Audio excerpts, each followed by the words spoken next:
Right. So hopefully everything looks okay. Just from a webcam, so doing my best what I'm working with. So how I usually start is so I've got my palette what I'm using at the top here, and then I try to replicate it on a piece of plastic card, so it's just a one-sided primed. So at the moment there's all my tones I'm working with. It's basically those, one of that, from my darkest color to my basically more like that. So all my colors I'm working with, it's gonna be those ones.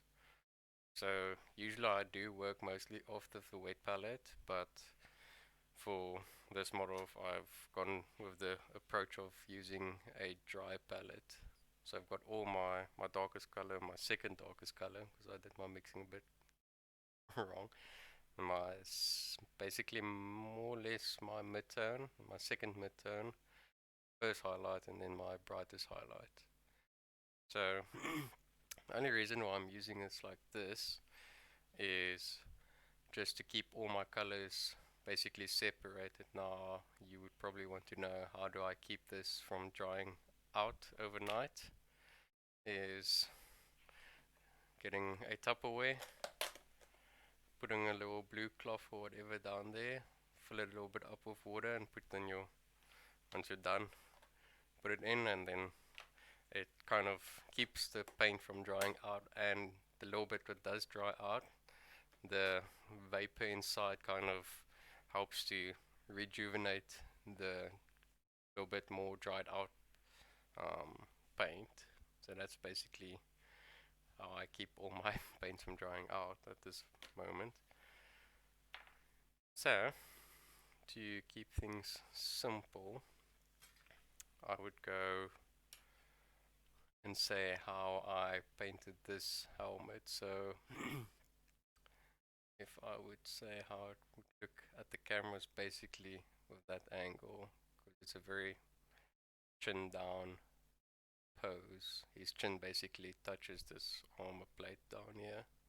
That's a very downward pose he's doing. So the best thing I would recommend is base coat your whole entire model, what you're going to work with your darkest color. And then to see where all your highlights are going to be, go straight to your brightest color. And then plot out all your highlights to actually know where you want them, and to basically see if that's going to be what you're happy with at the end. Because the worst part is, if you, what I find is if I do it other way around, of starting up, doing a working up to a highlight, I would end up with a highlight where it's not 100% what I want it to be. So then it's a case of trying to glaze it back or forward. So I plot all of my highlights from the start. So if you look at the work in progress photos on the group, you'll see there's one basically where one side of the face is almost completely done, and the other one is just all the random white marks where the highlights are going to be. Where this side is basically also completed now. So this is for me to know where I want my highlights to be placed, so I don't get lost and don't miss anything. And then I'd go from there. So what I would recommend is, I'll put this one to the side. So say for instance, I'm going to be working on, say for instance, this one shoulder pad. Where's in my brush? But now I know with my helmet, most of my light's coming up from above. So if I'm working on this piece here, this flat piece, I know my highlight's going to be at the bottom. Because the light's falling down, it's going to start catching there, so it's going to be from the darkest spot to the brightest. And it's going to work nicely if I have the turbines or whatever you call it. Yeah, with everything focused at the bright spot around here. So what I would recommend then doing is taking your brightest color, give this a little bit of a mix,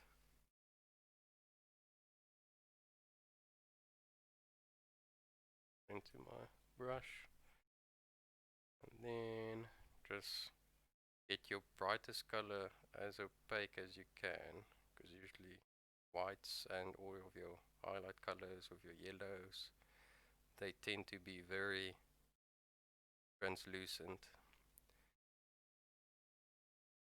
Measure. And I don't tend to work very thin, just for the case of this is a light color. And if I do everything very thinly and try to get everything smooth on the first try, it's gonna take a while. So I'll just take a bit of paint to work it into my paintbrush, and then just slap it on there. Even on the bigger camera you can see that it doesn't look that out of place, but obviously as soon as you get closer to it, smaller zoomed in one, you can pretty much see what's going on. But now at least I know, okay, that's looking fine. And if I would place other highlights around it and something looks out of place, I can catch it while I'm still not smoothing anything out, as where I would say place a highlight here, and then on the chest plate where I've already got this highlight, but say if I move this highlight down to the bottom, which I'm still going to do because it is getting lighter to that end. Let's say if I had a highlight, say more to a point where I don't really want it, say for instance down here under the breastplate, and I put a highlight there, and I'm working up in layers and layers and finally getting to the brightest spot, and I pull back and I look at it and I'm like, okay, no, that highlight's not supposed to be there, then I'm just wasting my own time. And that's why I'm just going straight from my darkest color to my brightest color, sketching everything out, seeing if I'm happy with it, and then I go from there. So good thing also to keep in mind is when you do it like this, get your brightest color as opaque as you can. Because the worst thing that can happen is, I don't know if it's going to pick up, but right there in that little corner there, there's still a bit of blue popping out from this turbine piece I did, yeah. So I'm just going to go back with my brightest color, get this spot as opaque as I can.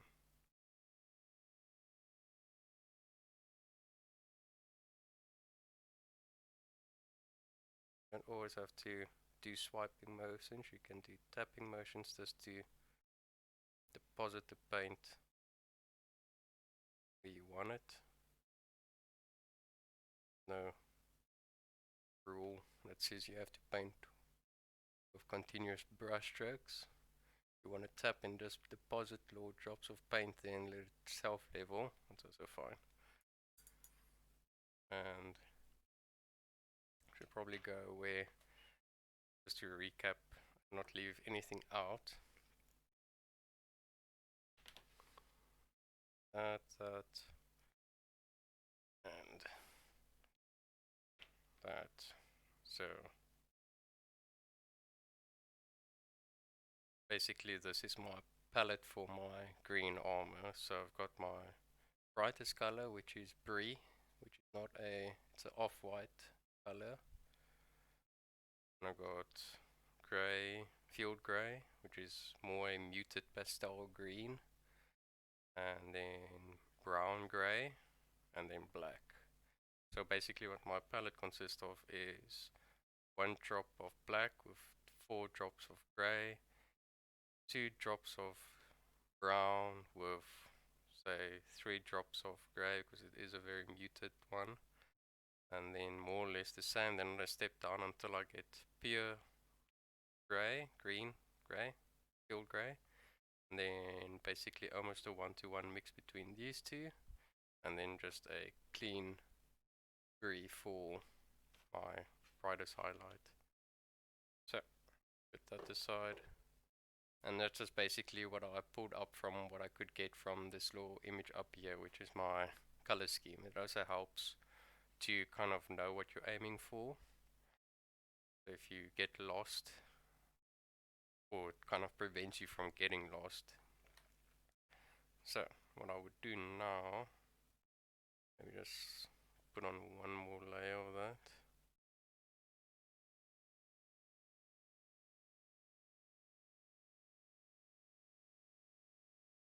Get it as opaque as possible, because this next step is gonna make everything more clear what I'm doing.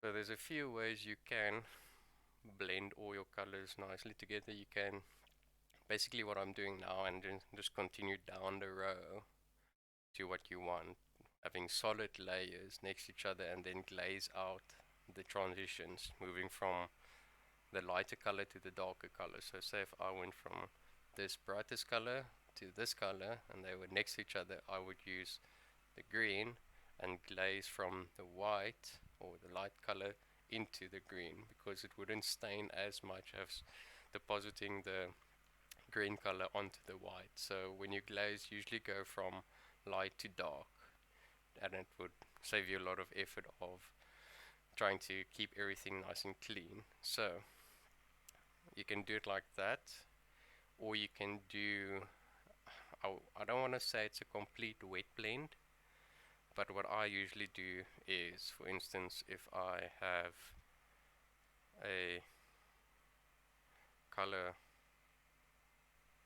say for instance here, and I want to go and step, let's get it in frame, and go to the next color, then I would basically just clean off my brush but keep the rest of the paint in there, and then just grab and work that color in, and then move on to the next one.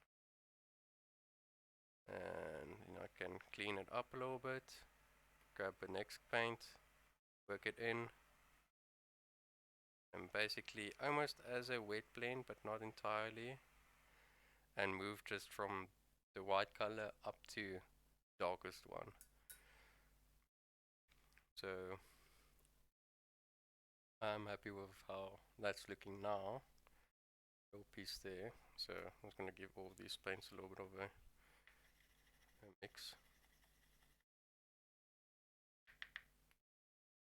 But I also find useful to not let the paint dry out as fast, and especially doing the blending like I'm doing now, is having a drying retardant. That can be any cheaper brands, or get airbrush flow improver, which is a flow improver and a retardant mixed together. So what I usually do, if I mix up paints, I basically just put in one drop in each of the little dry palettes, keep everything from drying out.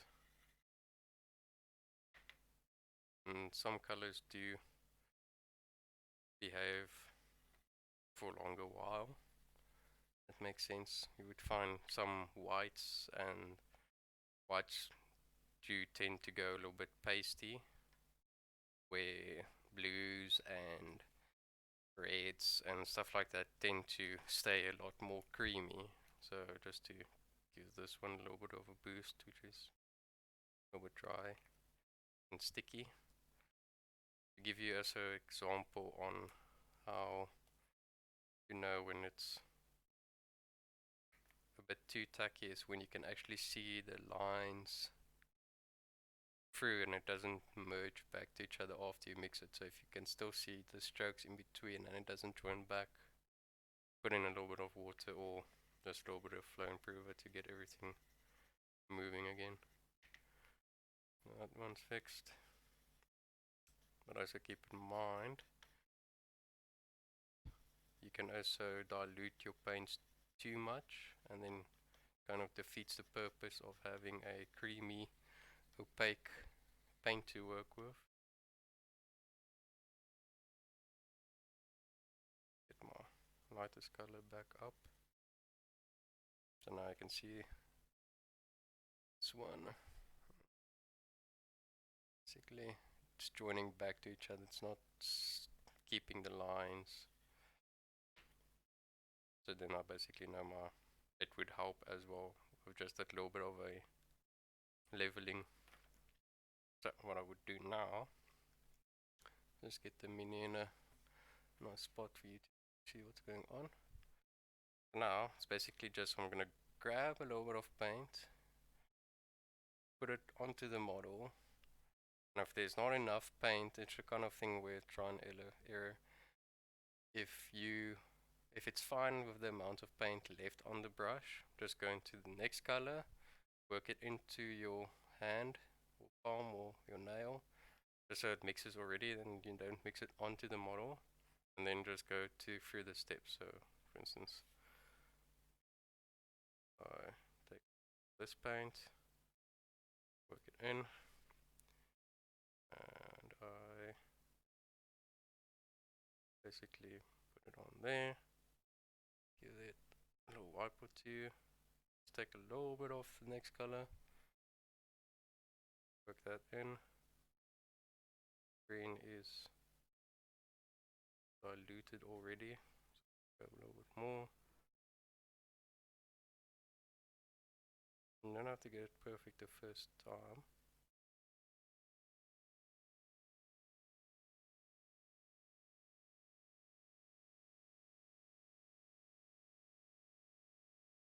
And just basically do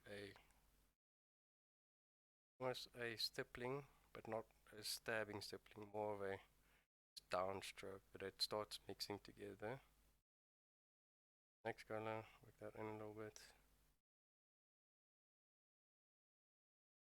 Like I said, you don't have to get it right on the first try, it's more of a layering process as well, in the same time of being a wet blend. Second darkest color I usually tend to pull all the way to the darkest point, so that my darkest color I can mix into that color, pull that out, kind of like so. Round.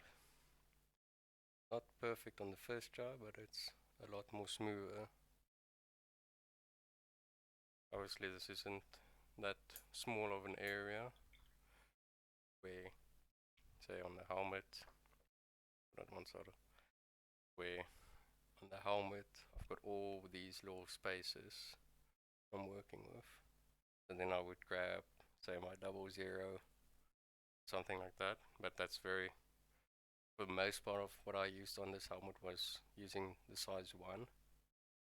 I don't use the size 0 that much because the way of painting the blending work like this, it's not hard on your brush, but I won't recommend doing it on with your smallest one.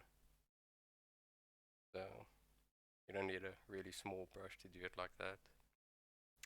So putting that one side, and then just checking that's dry. Now the one thing what you will find if you use the Vallejo drying or flow enhancer, it just does leave a bit of a gloss finish in the start, but as you can see this helmet's back matte down again. But one thing what really does remove it instantaneously is you take your hairdryer and give it a blast.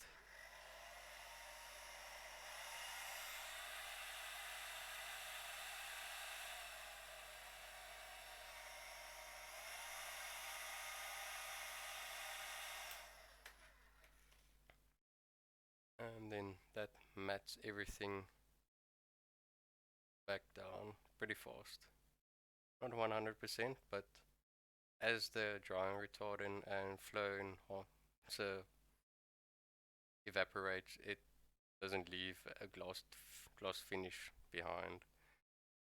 So now I know my midtone is basically completely missing from here. So I've got my brightest spot and then like a small little midtone, and it goes into my darkest zone.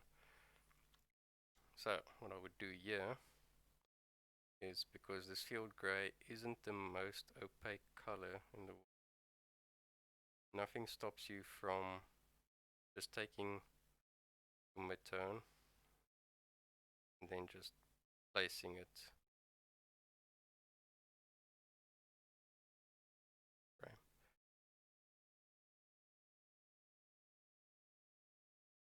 working it in here.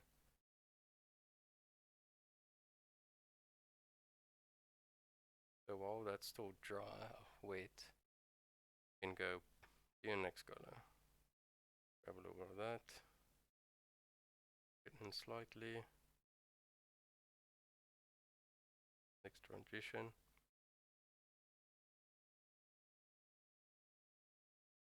Just do little stipple, little drag motions in one transition. Next, I said I like taking my second darkest color, just putting it straight through to the end, so that my darkest color isn't that stark next to it. So it also allows me to have a bit of a more leeway to mix it out. That's looking much more clean on the top end. Actually now at the bottom, looking a lot messier now compared to the top part. But what I would do there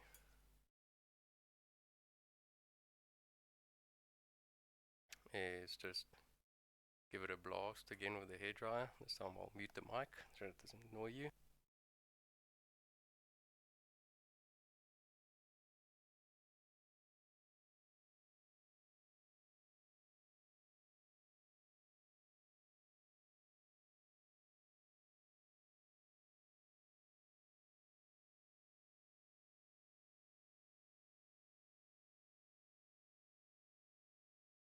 So now that that's dry, not glossy anymore, or as glossy.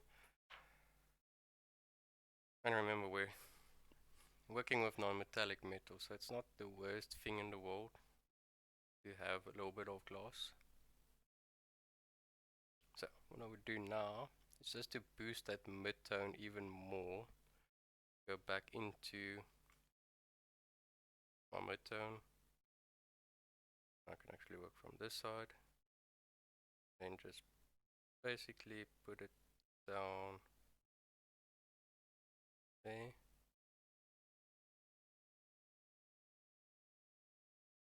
So you see the top piece transition is much smoother.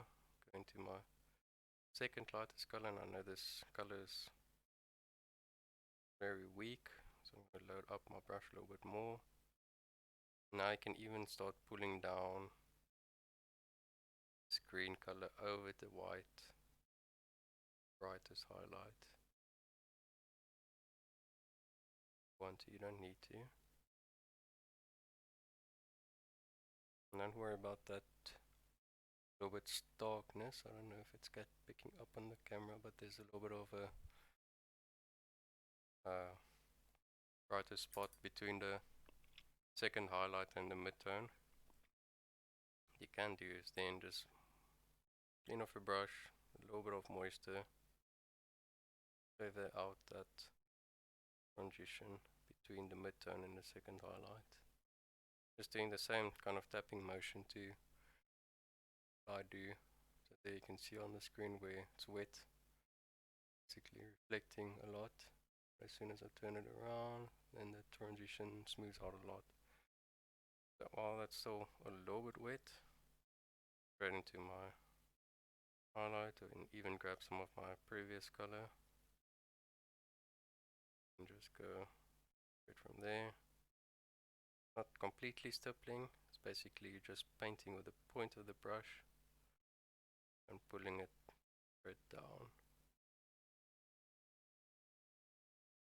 body. I can see there's a big difference between how bright this side is and how this side is.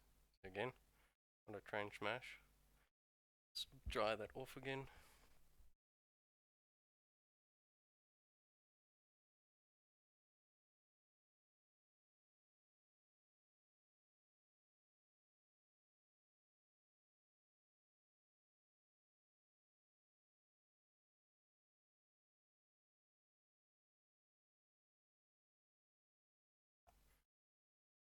That's dry. Now there's two ways you can build up this highlight. Is just going back with it and being more controlled.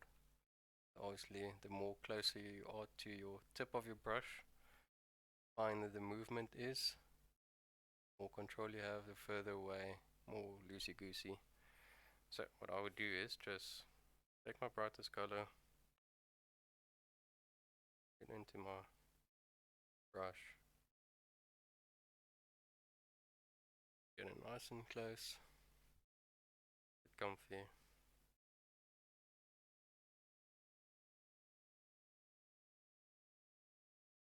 Here's why I won't apply the paint too thickly because I don't want that stark transition.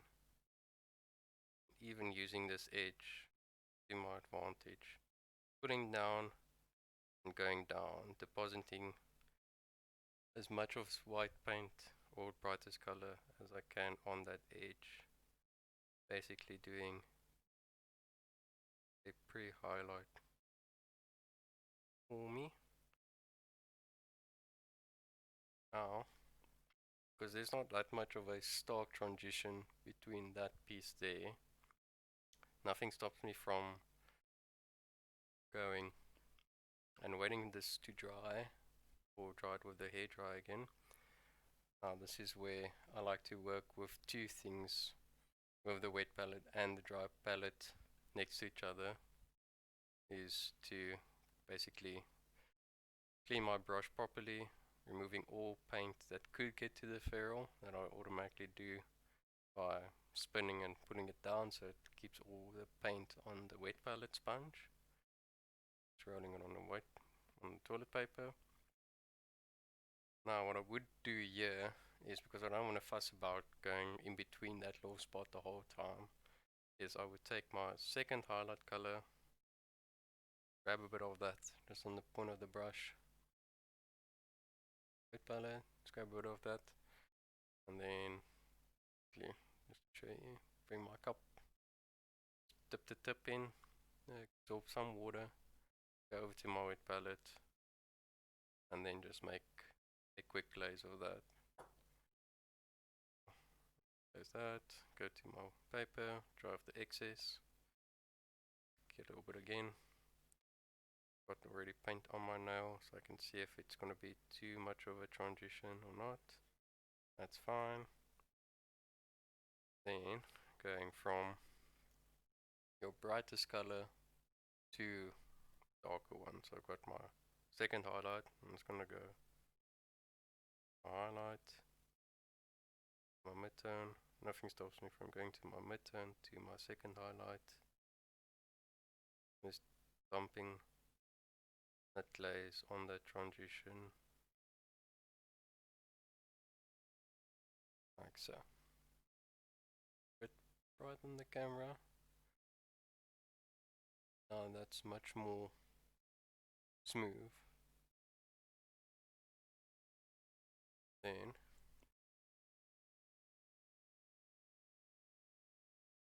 clean that up. I'm gonna dry it off again with the hairdryer.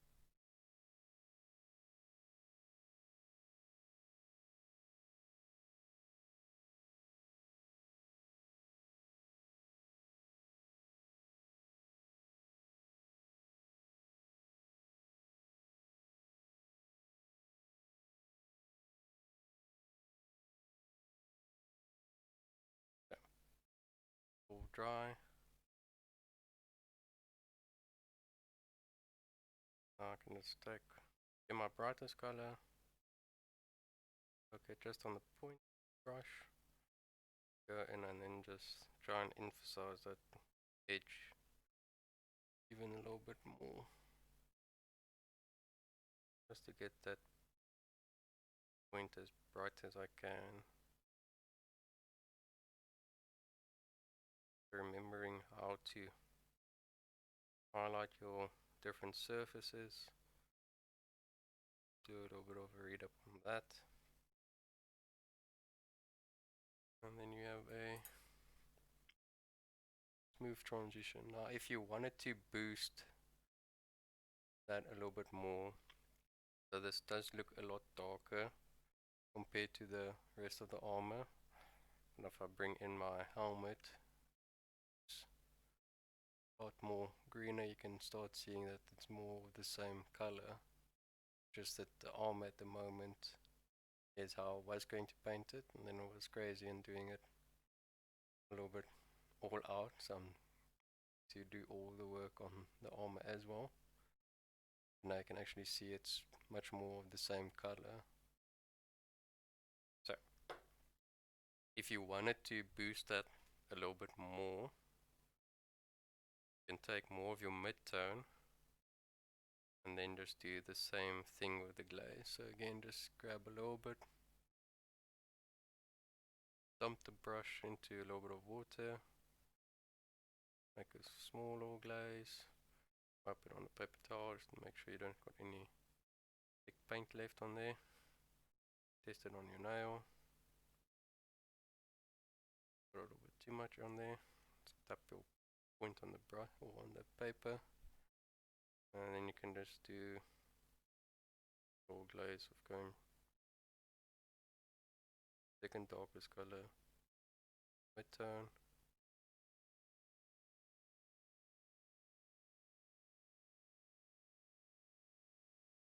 And because most of these colors are being used with each other, it's not going to be that much of a stark difference between them. Even do or I don't want to say point glazing because I don't know if that exists. Just depositing a little bit of that mid-tone top of the transition from the brightest color.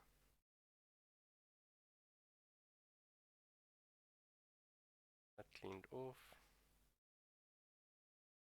So blow.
And then one thing to keep in mind as well, like for instance, here I already had all the colors in my dry palette now. If I was doing a lot of edge highlighting at one time, I would probably prefer going more of a remix route, that the paint isn't that translucent, so that's just a lot less effort and having the paint stick a lot easier on the first go. Now I think I also already showed here of doing a case of pulling up a edge highlight, and if you're not happy with it or it's too stark, just press it down with your finger and it smooths out that edge highlight a lot. It makes it more subtle, it's not that stark. And with larger scale stuff, we tend not to really want to do edge highlights because it looks silly in my opinion. I don't like how it looks. So if you want to do it that way, that's always fine as well. And yeah, I was just building up that little piece of the highlight again, just with the pure brie or vanilla white if you have the tube paints. It's basically almost the same color. So there I had it all cleaned up. Now hopefully somewhere in this process I realized I was a dingus and I didn't have my mic on. So let's wait for that to happen. I was talking about other things more in the highlight sense. So yeah, let's see until I point at something then I can know where I was.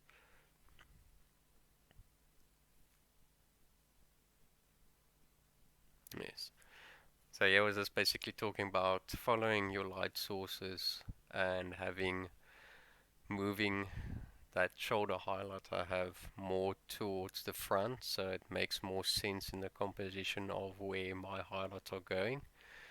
And then I was pointing at the highlight I have on this chest plate, and I grabbed his head to show that I have a highlight on his chin as well, to indicate the flow of light and having everything be corresponding over the entire body. So I was explaining I would have to, that light reflecting has to go somewhere, and that next obvious spot would be the inside of that shoulder pad. So I would have to do a very bright spot there and then a quick transition to a blacker or darker part, and then going into a more longer transition back to the straight line over his shoulder pad. So that was only the thing I was showing out there, so it's more of a mental note for myself. And then I was showing how complicated things can start getting with certain objects. Now this helmet has a lot of layers and things, so I was just indicating the direction of light and how that was going over his helmet, splitting to two light beams because I wanted to have something different, and then bleeding over to the darkest part of the helmet where not a lot of light would go, and then showing that I did a bigger OSL effect on the one side, which was also a little bit brighter than the other side, just to emphasize the brightness of the dark parts, and then just showing the bright spot in the inside of his helmet bouncing around in that little piece and then going out the back. And then the light source, which is basically coming from the back, would be that part what I'm showing now.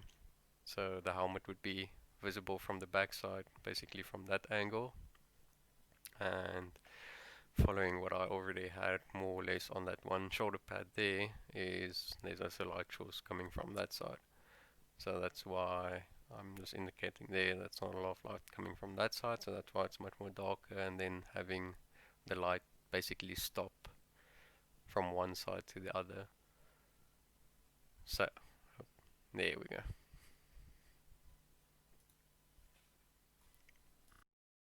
Obviously I forgot to put my mic on again, but hopefully the hand gestures made sense. But yeah, I was just talking about how to keep the idea of light bouncing around in mind, because unfortunately this is non-metallic metal. You can't have just one thing next to, or one light source next to a shadow, and not even have one thin little bright line or mid-tone light next to that. This is all about contrast, having light bounce around. So yeah, just to recap a little bit what I said here, I'm going to move this bright spot over more forward, and then where his chin and that little bright spot is there, it's going to have to bounce to somewhere, which is going to be on the point of that shoulder pad there. So there's going to be a bright to very dark transition, very short one, and then back going over to a slow transition where the brightest line is going to go over his shoulder, and then basically doing the same thing at the back. So having all your colors ready to go, even on the wet palette, I just tend to find that I struggle to replicate colors over and over again if I have everything on the wet palette, because I tend to not be as clean on the wet palette as where on the dry palette. Storing it in a little Tupperware keeps everything nice and separated, and if I want to soften up a transition between two colors, I can do basically what I've been doing the whole time, having the color I've been working with, put it on the model, see if there's enough paint on it or not, go straight into the next one, work the transition even more into my thumb, taking back into that, solidifying the transition there, moving from one thing to another. Now I can also even see that it's much more matted down. Move a transition. Yeah.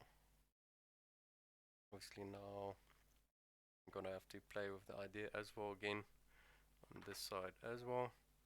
If I have a strong light coming from there, that's gonna have to bounce somewhere. So that highlight's gonna go basically here, but I'm gonna make it bleed to the top, just for convenience sake, that I don't have all my highlights from one side coming in, because that's going to give the impression that is a much more rounded surface and not two edges going next to each other. It's the same concept when you do solid diamond pieces. There's always a bright piece and then a darker piece next to it, leading out to a brighter spot. So, yeah, hopefully that makes all sense. And yeah, so let me know if you need help with anything else. At the end of the day, it helps me to learn more as well. So, yeah.